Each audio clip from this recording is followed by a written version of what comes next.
Welcome you again on my YouTube channel SK English institute.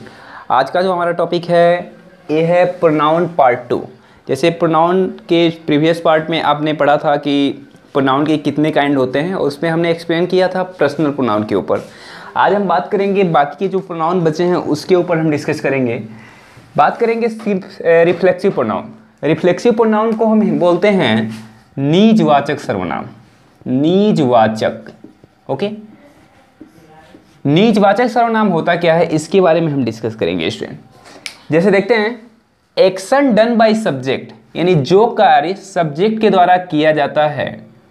Turns back यानी turns back या कह सकते हैं रिफ्लेक्ट्स या वापस सब्जेक्ट के ऊपर ही चला जाता है। यानी जो कार्य सब्जेक्ट के द्वारा किया जाएगा वह पुनः सब्जेक्ट के ऊपर ही दिखाई देगा, तो वहाँ पे हम समझेंगे कि रिफ्लेक्सिव प्रोनाउन का प्रयोग करना है। जैसे एग्जाम्पल हम नोट करते हैं, He ruined his life himself। इस सेंटेंस को समझने की कोशिश करेंगे। He ruined his life himself यानी वह ruined मीन्स बर्बाद किया, his life अपने जीवन को स्वयं, यानी वह अपना जीवन स्वयं बर्बाद किया। तो आप देखेंगे वह जो सब्जेक्ट है इसके द्वारा जो वर्क किया गया है वह इसके माध्यम से पुनः इसी पे रिफ्लेक्ट हो जा रहा है। ओके, तो समझेंगे कि यहाँ पे हम रिफ्लेक्सिव प्रोनाउन का प्रयोग करेंगे। जैसे अब यहाँ पे जैसे एक और एग्जांपल लिख सकते हैं कि I work my self. Okay, I work my self, यहाँ पे ध्यान देखेंगे कि आई वर्क मैंने कार्य किया, माई सेल्फ स्वयं कार्य किया, यानी जो मेरे द्वारा कार्य हुआ वह इस माध्यम से मेरे ऊपर रिफ्लेक्ट हो गया। तो कभी कभी ध्यान ये देना है कि जो रिफ्लेक्सिव प्रोनाउन होता है सब्जेक्ट में कभी कभी ऑब्जेक्ट के रूप में भी प्रयोग हो जाता है। अदरवाइज ये जो रिफ्लेक्सिव प्रोनाउन होता है ये सब्जेक्ट के द्वारा जो कार्य होता है इसी के माध्यम से रिफ्लेक्ट होकर सब्जेक्ट को बताता है। ओके स्टूडेंट, अब यहाँ पे तो समझ जाते हैं कि रिफ्लेक्सिव प्रोनाउन का यूज कैसे करेंगे, लेकिन सबसे पहले यहाँ पे जानना है कि रिफ्लेक्सिव प्रोनाउन का कैसे फॉर्म किया जाता है, कैसे इसको बनाया जाता है। तो प्रीवियस वीडियो में हमने बताया था कि क्या करते हैं, जैसे जो पॉजिटिव एडजेक्टिव होता है, पॉजिटिव प्रोनाउन होता है, कुछ एडजेक्टिव कुछ प्रोनाउन, उसमें सिंगुलर में सेल्फ और प्लूरल में सेल्फ जोड़ देने से ही रिफ्लेक्सिव बनता है। जैसे माई हो गया, फिर से our, your, him, her, them. ठीक है, तो स्टूडेंट देखेंगे माई सिंगुलर होता है तो इसमें हम सेल्फ जोड़ेंगे। उसके बाद से आवर प्लूरल होता है तो हम सेल्फ जोड़ेंगे।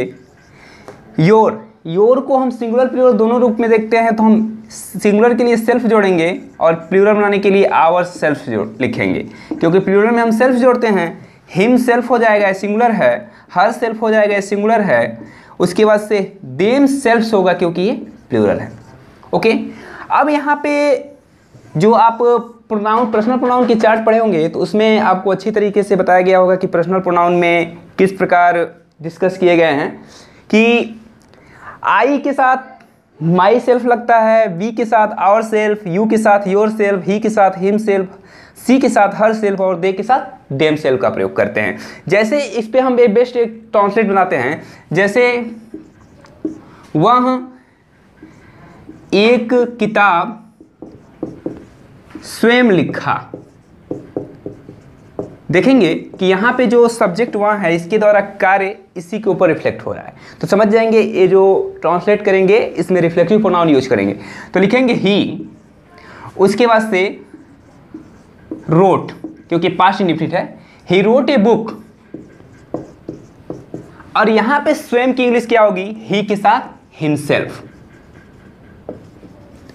यहीं पर आता मैं अपना किताब स्वयं लिखा, तो I wrote a book myself. I के साथ क्या लगाते हैं, माई सेल्फ।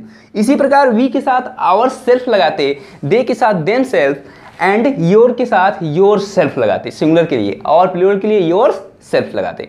ओके स्टूडेंट, देखेंगे जैसे ये आपको समझ में आ गया होगा कि किस प्रकार स्वयं आ जाएगा, अगर रिफ्लेक्सिव प्रोनाउन लगाना है तो किसके साथ क्या रिफ्लेक्सिव लगाना है। ओके, अब ये भी दिमाग में रखना है कि अगर वो सिंगुलर पर थर्ड पर्सन में अगर सिंगुलर है तो वहाँ पे हिमसेल्फ लगाएंगे, और अगर वो मेल का बात होगा तो हिमसेल्फ, और फीमेल का बात होगा तो हरसेल्फ लगाएंगे। अगर वही थर्ड पर्सन प्लूरल है तो देम सेल्फ का प्रयोग करेंगे। ओके स्टूडेंट, अब बात करते हैं इम्फेटिक। जानना है कि जो इम्फेटिक होता है, रिफ्लेक्सिव होता है, देखने में एक ही जैसे लगते हैं, ठीक है, और इसका सेंस क्या क्या होता है इसका हम क्लैरिफिकेशन करते हैं इम्फेटिक प्रोनाउन के ऊपर। जैसे इम्फेटिक प्रोनाउन क्या होता है देखेंगे।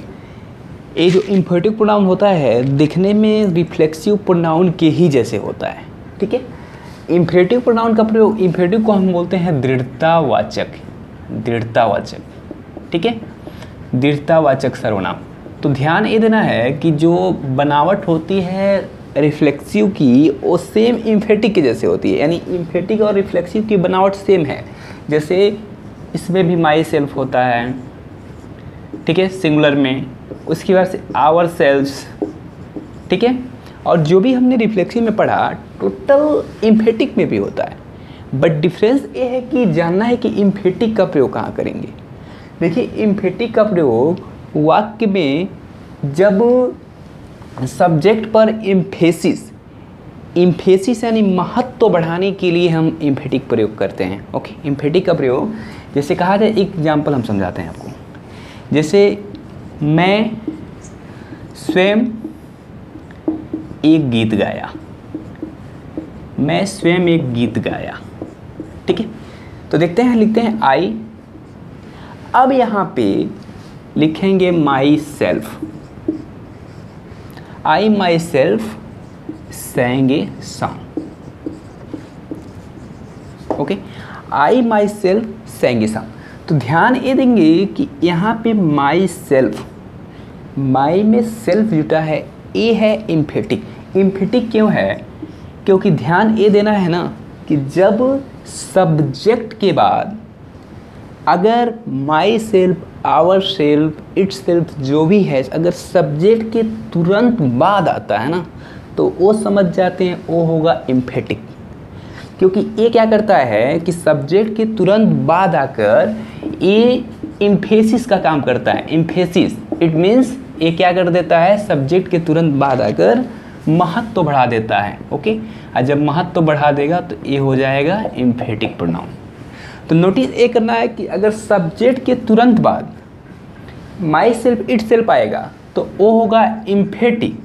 लेकिन वही अगर ये जो myself, ourself, itself जो भी है अगर लास्ट में आता है, जैसे आई Seng a song my self, तो आई Seng a song my self, इसमें माई सेल्फ वाक्य के लास्ट में आया, तो यहाँ पे जो माई सेल्फ है ये इम्फेटिक का नहीं काम करके रिफ्लेक्सिव का काम करेगा।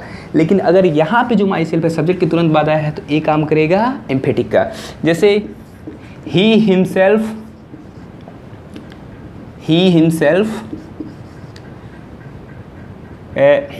ब्रॉट ए बुक, यानी वह स्वयं एक किताब लाया।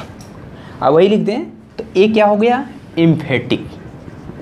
ओके, अब वही लिखेंगे he brought a book, he brought a book himself, तो यहाँ पे जो हिमसेल्फ है ये हमारा हो गया ए रिफ्लेक्सिव।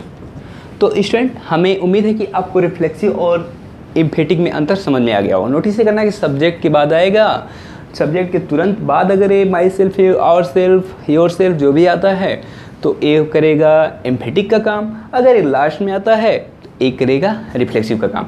ठीक है, अब हम बात करेंगे डेमोन्स्ट्रेटिव प्रोनाउन के ऊपर।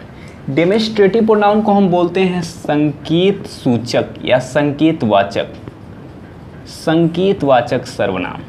ओके, इस संकेत वर्ड से ही समझ लेना चाहिए कि कौन सा प्रोनाउन होगा और वर्क क्या करेगा। ओके, जैसे देखेंगे इसमें बताया जाता है डेफिनेशन में एक कह सकते हैं वी यूज डेमोन्स्ट्रेटिव प्रोनाउन, हम डेमोन्स्ट्रेटिव प्रोनाउन का प्रयोग करते हैं टू इंडिकेट। इंडिकेट मीन्स होता है संकेत करने के लिए पर्सन और थिंग, यानी किसी पर्सन यानी किसी व्यक्ति, वस्तु यानी किसी भी चीज़ के सामने अगर हमें संकेत करना हो क्या करना हो, संकेत करने के लिए हम डेमोस्ट्रेटिव प्रोनाउन का प्रयोग करते हैं, संकेत करने के लिए। ओके, ये दिमाग में नोट करेंगे, अगर संकेत करना हो तो हम डेमोस्ट्रेटिव प्रोनाउन का प्रयोग करेंगे।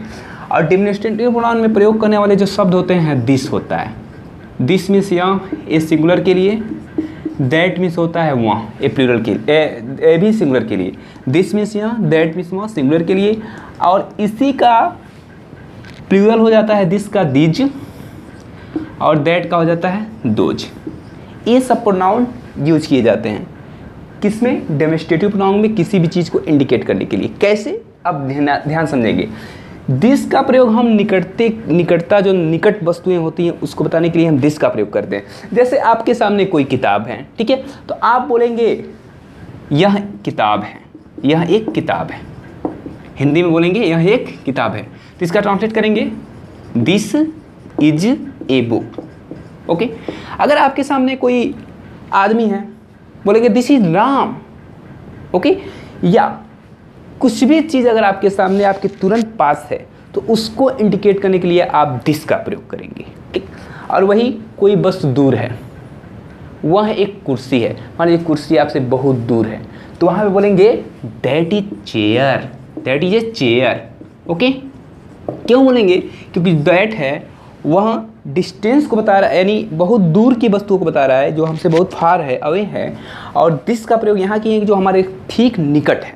ओके, नोट ए करना है स्टूडेंट कि नोट एक लिख लेंगे कि दिस के बाद वर्ब आता है। ठीक है, दिस के बाद वर्ब आता है तो ही प्रोनाउन होता है, तो ही प्रोनाउन होता है।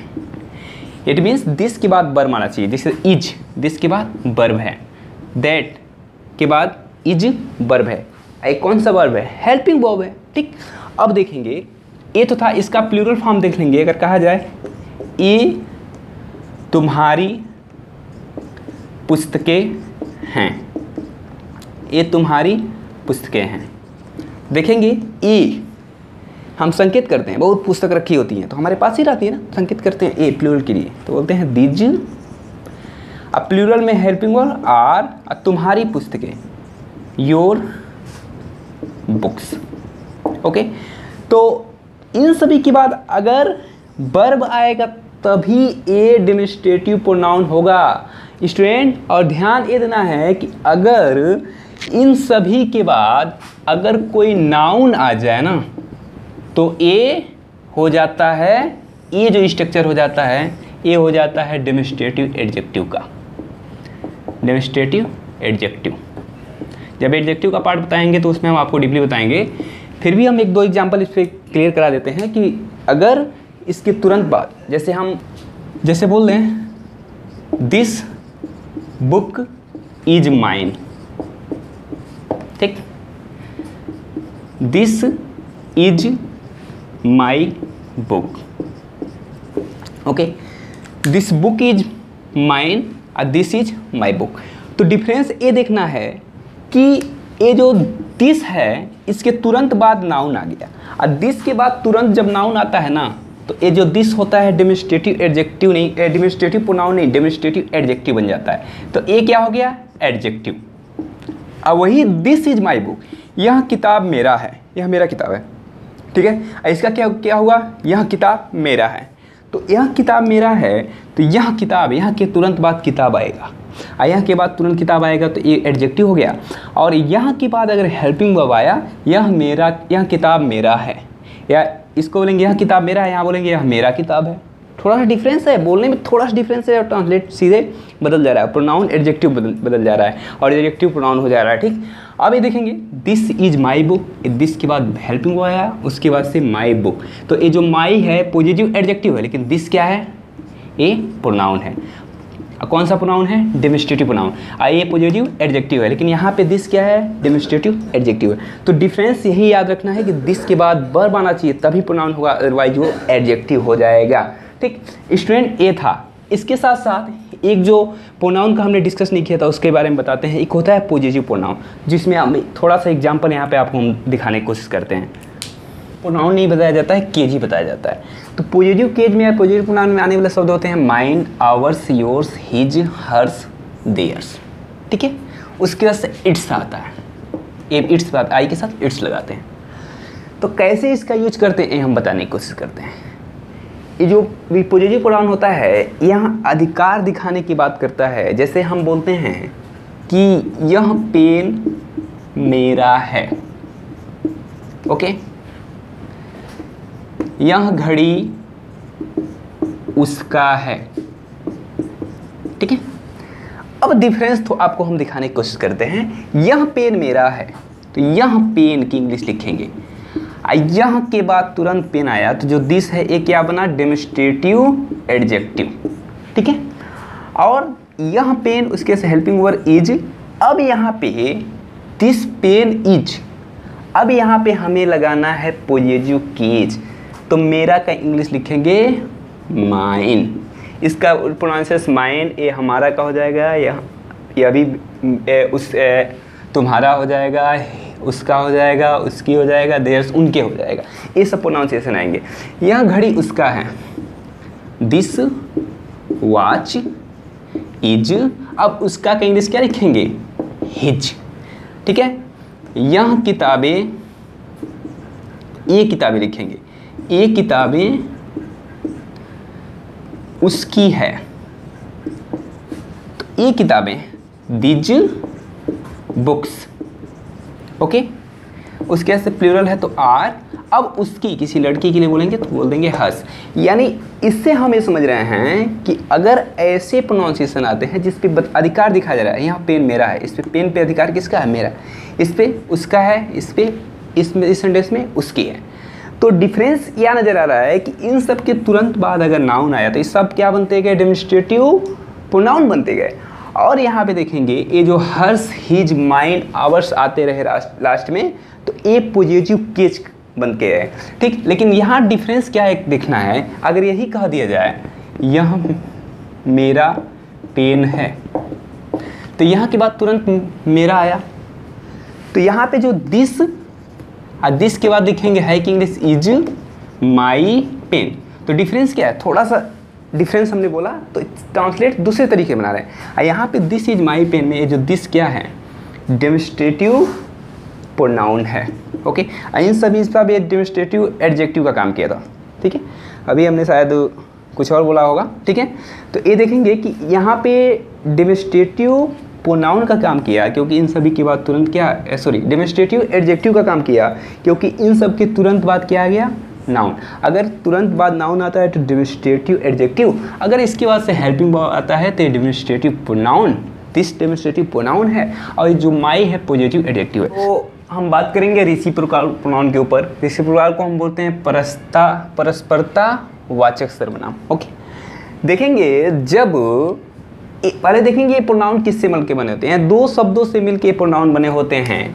ठीक, जो वाक्य में एक दूसरे वाक्य से, यानी वाक्य में एक दूसरे से परस्पर संबंध दिखाने की कोशिश करते हैं। जैसे इसमें प्रयोग होने वाले शब्द होते हैं ईच अदर और वन एन अदर। ओके, इसमें प्रयोग होने वाले शब्द आते हैं ईच अदर और वन एन अदर। ठीक है, इस पे डिस्कस करेंगे कि ईच अदर का प्रयोग कहाँ करेंगे, वन अदर का प्रयोग कहाँ करेंगे। जैसे पुराने बुक जब हम पढ़ते हैं तो उस समय ये बताया जाता है कि जब दो लोगों में बात होती है, दो लोगों के परस्पर संबंध दिखाने की बात हो दो लोगों के लिए, तो दो लोगों के लिए हम प्रयोग करते हैं ईच अदर। ओके, दो लोगों के लिए ईच अदर का प्रयोग करते हैं। जब दो से अधिक की बात होती है, मोर देन टू, यानी दो से अधिक, और जब मोर देन टू की बात होती है तो हम लगाते हैं एन अदर। लेकिन ये जो स्टेटमेंट है आज के समय बदल गया है। आज के समय हम क्या करते हैं, एन अदर और ईच अदर का प्रयोग कहीं भी कर लेते हैं, लेकिन पुराने नियम के अनुसार हम ये सीखते हैं कि अगर कहा जाए राम और श्याम एक दूसरे से झगड़ा करते हैं, ठीक है। राम और श्याम एक दूसरे से झगड़ा करते हैं, तो लिखेंगे Ram and Shyam. Present indefinite तो लिखेंगे क्वारल, क्वारल में एस या एस नहीं जोड़ेंगे,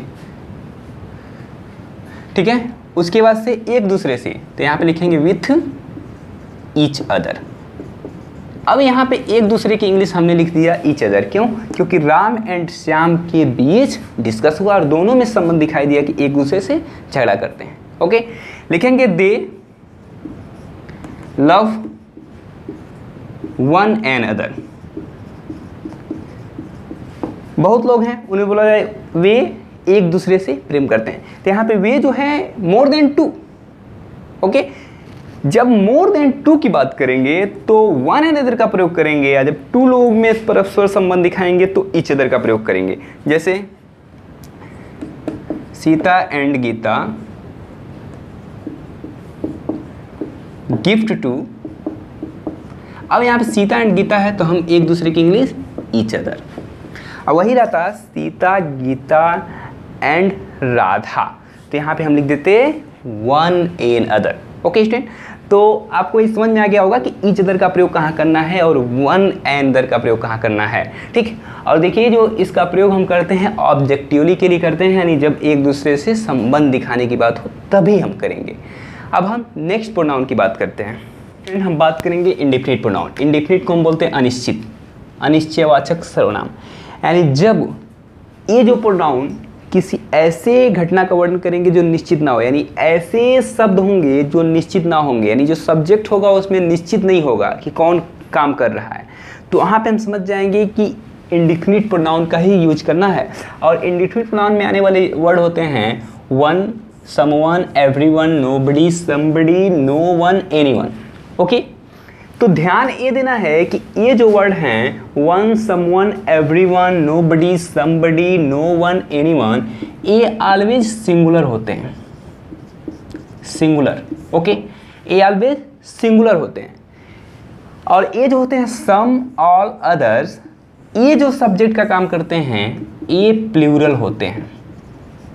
ओके, प्लूरल सब्जेक्ट का काम करते हैं, और ये जो होता है सिंगुलर सब्जेक्ट का काम करते हैं। और ये दिमाग में नोट करना है, सिंगुलर सब्जेक्ट में जब हम पॉजिटिव केच की बात करते हैं तो हिज का प्रयोग करते हैं, ठीक है। एग्जाम्पल में आते हैं, एवरीवन हैज स्टोलन या everyone has read his book. Okay, अब यहाँ देखेंगे एवरीवन के साथ हमने हिज का प्रयोग किया क्योंकि ये सिंगुलर है, और एवरीवन के बाद हमने हेल्पिंग वर्ब हैज का प्रयोग किया। जैसे आ गया someone has come to me, यानी कुछ मेरे पास आए हैं। तो यहाँ पे देखेंगे समवन, जो समवन है ये किसका काम कर रहा है, ये यहाँ पे सिंगुलर सब्जेक्ट का काम कर रहा है, इसलिए हम हेल्पिंग वर्ब यहाँ पे सिंगुलर सब्जेक्ट के अनुसार ही हम हेल्पिंग वर्ब लगाए हैं। ओके, तो नोट ये करना है कि अगर ये सब शब्द आएंगे तो हम हेल्पिंग वर्ब सिंगुलर, यानी इट मीन्स सिंगुलर सब्जेक्ट के अनुसार हम हेल्पिंग वर्ब का प्रयोग करेंगे, ठीक है। अब ये देखेंगे कि जब ये सब आ देंगे, सम आ जाएगा, ऑल अदर्स, जैसे समवन आएगा तो सिंगुलर हो जाएगा, लेकिन वही है सम आर कमिंग। तो यहाँ पे देखेंगे केवल सम सब्जेक्ट है तो हेल्पिंग वर्ब हमने आर लगा दी। ओके, तो अगर ये प्लूरल है तो कैसे बोलेंगे, सम हैव कंप्लीटेड। यहाँ पे पॉजिटिव की बात आएगी तो हम देयर का प्रयोग कर लेंगे, देयर वर्क। लेकिन सबसे नोट ये हम नोट करेंगे स्टूडेंट, नोट में नोट कर लीजिएगा आप कि जो वन होता है ये सिंगुलर होता है। ओके, वन होता है और सिंगुलर होता है, लेकिन वन का positive one comma yes once का प्रयोग करते हैं, यानी वन जो सिंगुलर होता है इसके साथ हम हिज का प्रयोग नहीं करते हैं। जैसे आ जाएगा सिंटेक्स में one should do his duty. कह दिया जाएगा इसको सही करिए, तो हम लिखेंगे वन शुड डू, अब यहाँ पे हिज की जगह पे वंस ड्यूटी। ओके, तो यानी वन के साथ हम पॉजिटिव वन का प्रयोग करते हैं। तो स्टूडेंट ये आपको समझ में आया होगा कि इंडेफिनिट प्रोनाउन क्या होते हैं।